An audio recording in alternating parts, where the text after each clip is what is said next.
10 victimes, dont une grièvement blessée dans une explosion survenue dans la salle des machines du navire Tourapé. Un scénario catastrophe pour entraîner les équipes à la gestion d'un événement en mer. Un exercice au sud de Apitiam Auréa avec le déploiement réel des moyens humains et techniques. Alors comment porter assistance à un navire en difficulté? Réponse dans ce reportage de Ismaël Tahiata, Hervé Houata et Teivaribi. Qu'y a-t-il de mieux qu'un 2 en 1? Un 3 en 1 évidemment. 3 scénarios différents au même endroit et presque en simultané. Comme scénario catastrophe, difficile de faire mieux. Tout d'abord, un blackout en pleine mer. Dans les escaliers, certains membres d'équipage se blessent en tombant.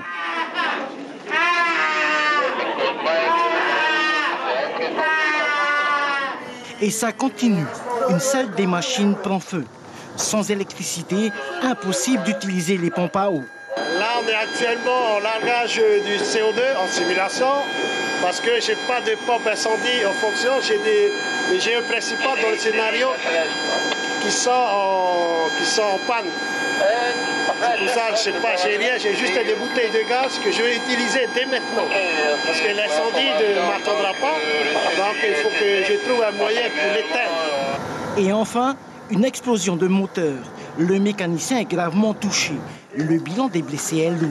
Il y a 4 blessés, un pneu et une jambe cassée, fracture à la tête et un inhalation de fumée. Ces blessures sont profondes.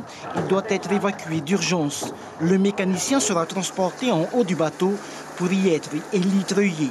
Le Dauphin est en vol stationnaire. Il y a plusieurs intérêts pour le SAMU de participer à ce genre d'exercice. Le premier intérêt, c'est la coordination au niveau de la régulation pour se coordonner avec les moyens militaires, avec les GRCC et avec les équipes médicales sur place. Le deuxième intérêt, à mon sens, c'est une fois arrivé sur les lieux d'une catastrophe naturelle ou humaine, faire un premier bilan des victimes, demander un nombre de moyens nécessaires pour organiser le secours.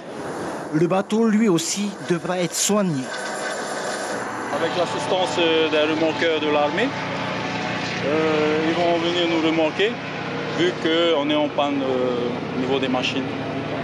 Et du coup, là, on en a pour combien d'heures de remorquage? Là, on va dire qu'on aura au moins au moins 2 heures, 2 heures et demie de remorquage jusqu'à Kiev. Le Dauphin s'envole au loin, direction l'hôpital du Taoné, avec un corps sans vie. Le mécanicien a succombé à ses blessures. Une fin digne d'une fiction.